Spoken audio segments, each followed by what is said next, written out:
permettre de prendre la parole. Monsieur le ministre d'État, cher grand frère, quel honneur. Messieurs les membres du gouvernement, chers aînés, distingués invités, chers professionnels des médias, mesdames et messieurs, mes premiers mots en cette circonstance particulière sont, comme vous vous en doutez bien, des mots de profonde gratitude à Monsieur le Président de la République, son Excellence Paul Biya, qui est celui sans qui nous ne serions pas là cet après-midi.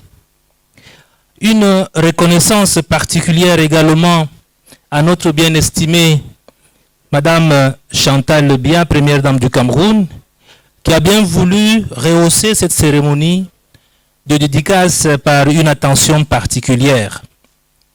Merci, Excellence, pour votre bienveillance et surtout votre grand cœur qui nous touche énormément. Un merci ensuite à la maison d'édition GAE, ici représentée, qui m'a fourni un accompagnement technique d'une qualité remarquable dans le processus de publication de cet ouvrage.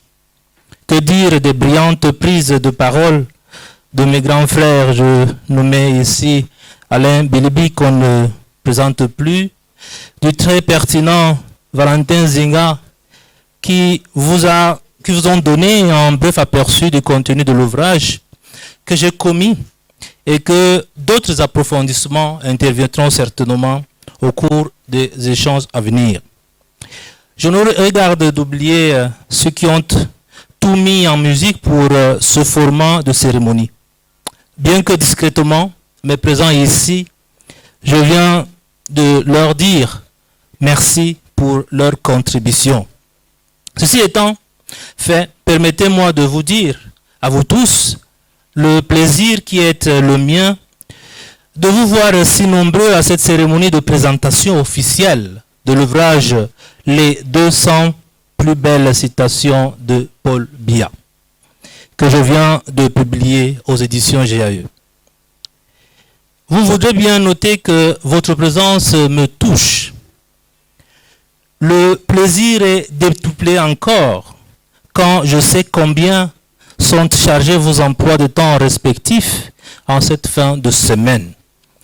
Mais je sais aussi qu'au-delà de ma modeste personne, ce qui nous unit ici ce jour est, comme je l'ai indiqué tout à l'heure, le héros de l'ouvrage, Monsieur le Président de la République, son Excellence Paul Biya. Nous allons célébrer le 41e anniversaire de son accession à la magistrature suprême le 6 novembre prochain. Et cette dédicace me paraît être une bonne mise en bouche, que dire, les prémices de cette commémoration qu'on attribue à tort d'ailleurs au parti au pouvoir, alors qu'il s'agit d'un moment qui appartient à toutes les Camerounaises et à tous les Camerounais. Mais là n'est pas le sujet, passons. Vous savez, l'auteur d'un livre est celui qui écrit une histoire. Le personnage est celui qui la vit. Eh bien, avec le président Paul Biya, tout change. En tant qu'auteur, je n'écris pas l'histoire du président de la République. Vous le savez très bien, ce n'est pas possible. Je la vis. Et je la vis depuis ma jeunesse, je m'y abreuve. Elle me forge et m'oriente chaque jour. De ma position donc d'auteur, je deviens personnage de mon propre livre, dans un renversement dialectique que chacun de nous comprend, tant la personnalité du chef de l'État surplombe tout.